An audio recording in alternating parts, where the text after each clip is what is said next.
Hey guys, it's Rich, our Jemison Timber Frame Company made timber frame. Hey, a little while ago I had a video I put together there. I had to take apart my sawmill. I had a leak. I thought it was initially coming from the radiator, so I ended up taking the radiator off, sent it out, had it leak tested, and flushed, and come to find out it wasn't leaking. So I went back and looked at some things, and wouldn't you know, I found out it was the radiator hose. And what it was, let me turn around here, was this bottom hose here had some leaks. Let me show you the old hose real quick. Here's the old hose, and what it is see this, this is where it's rubbing against the engine.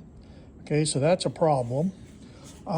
This down, and where it's rubbing against the engine is right up here. So you'll see that I've zip tied some, this is electric SO cord cover, and I've put that between the hose and the engine, so if it rubs for a while, it's going to rub through the SO cord before it rubs through the radiator. And I zip tied that on there.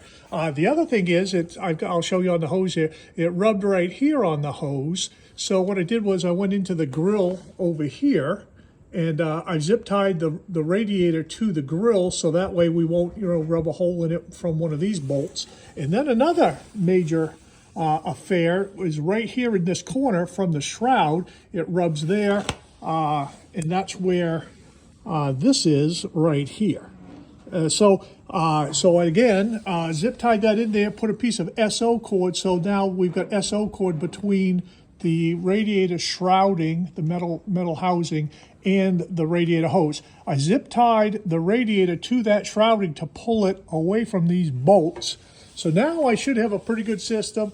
Put some new antifreeze in it, ran it for a bit, double checked, filled up my my level probably a little more than I should have. But right now it's running pretty good. It doesn't have any leaks. But if you're running these Yanmar diesel engines, you may want to check that hose, because the way it vibrates, and it's shoehorned in there, and it can leak for sure. And mine is a good example of that. But mine's all put together now. She's good to go, but I thought I'd share that information with you. All right, give me some feedback. Click like and subscribe. Thanks, guys.